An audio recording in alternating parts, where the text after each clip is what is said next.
Welcome to St. Louis on the Air. I'm Sarah Fenske. Last night was a historic one.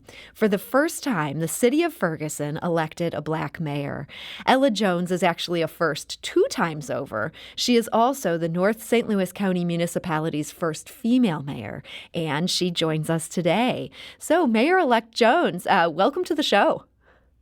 Thank you. Thank you. Thank you. And big congratulations on your victory last night. I understand even former President Barack Obama is tweeting about you this morning. What does that feel like?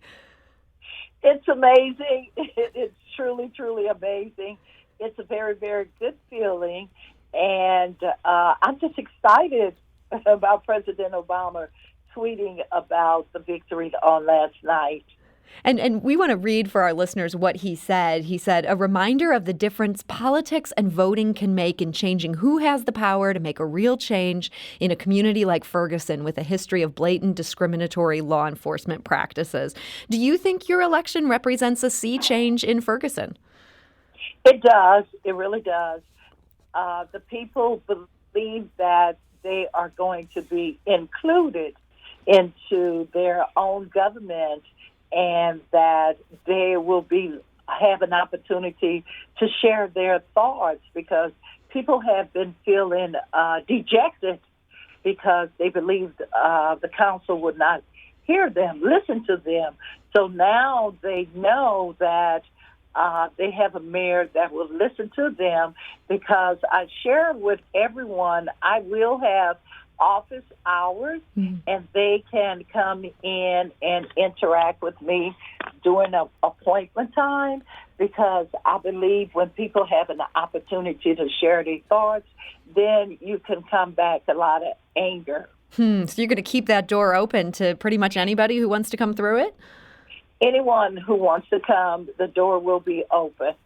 Now, you ran for mayor 3 years ago. You narrowly lost at that point. What has changed in Ferguson since then? Well, the people in Ferguson, they realize that now is an opportunity for them to have a voice.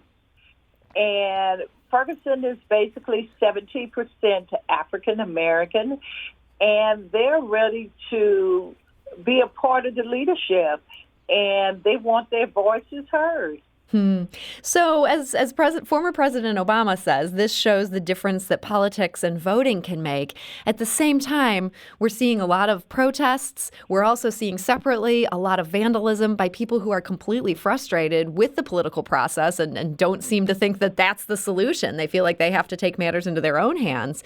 Are you frustrated to see that that's been such a presence in Ferguson in recent days?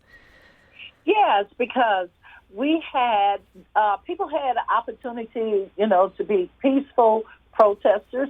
And I believe the first group, they were peaceful, but it was that second group that came that was so destructive. So you have a right to protest.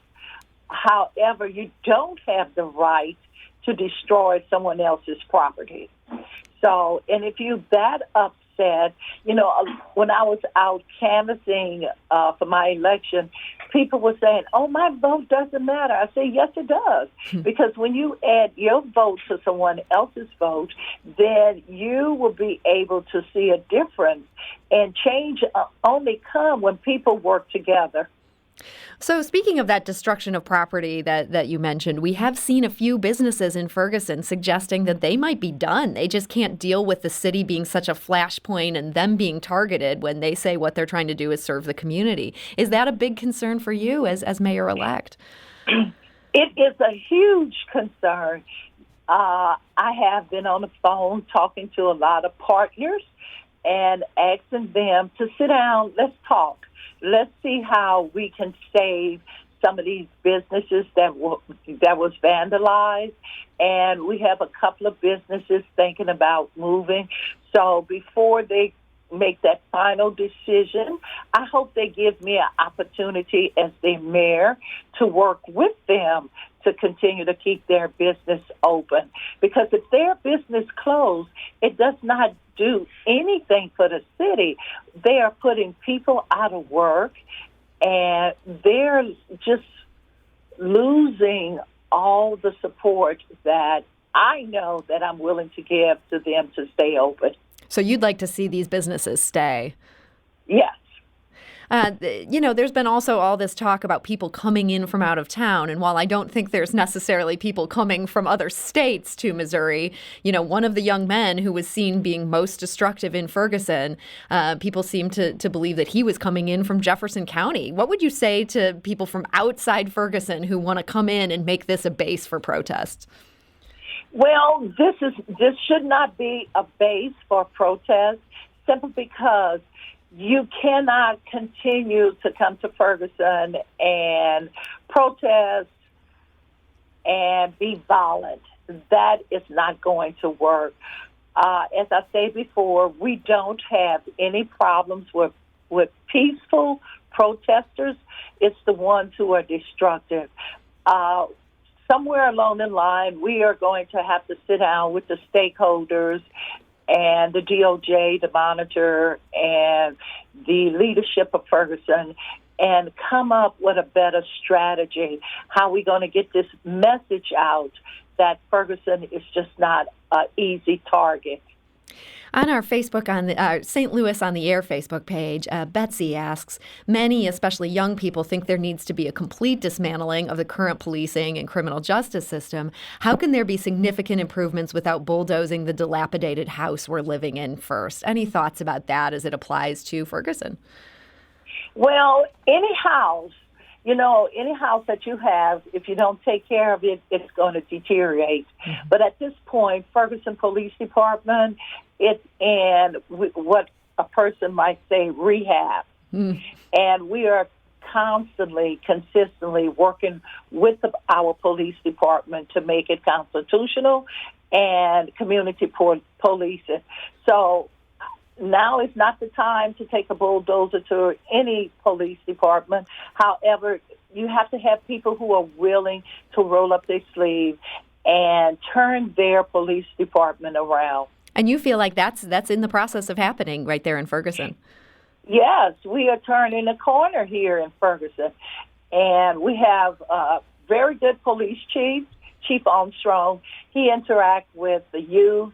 He work with the police officers, so he is doing his very best, and our prayers are always surrounding him.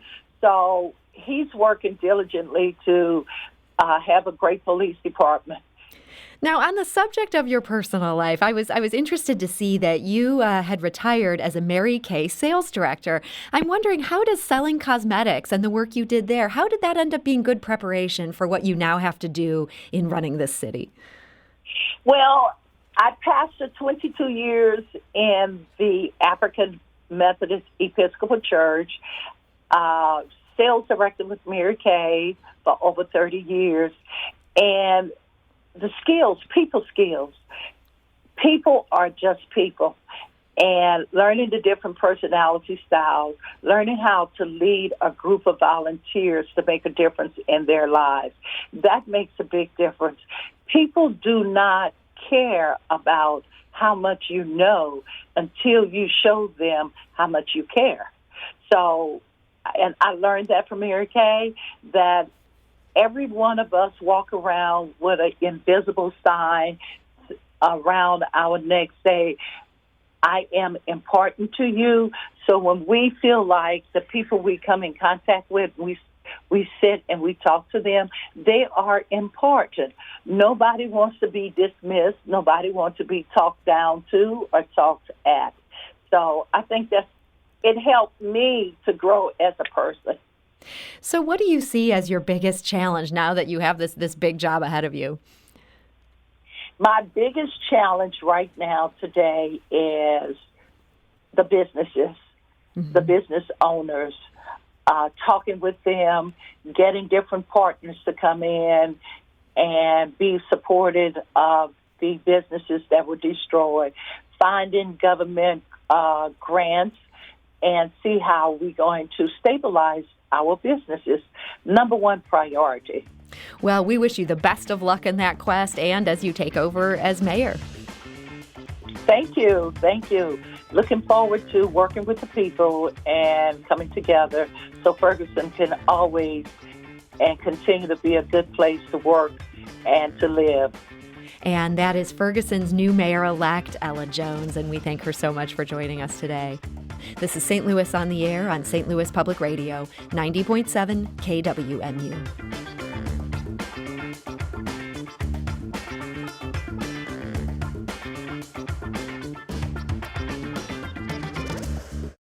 Support comes from Missouri Forest Products Association, committed to sustainable and sound conservation of the state's forests, which support more than 41,000 Missouri jobs, resulting in a $10 billion industry. ChooseWood.com.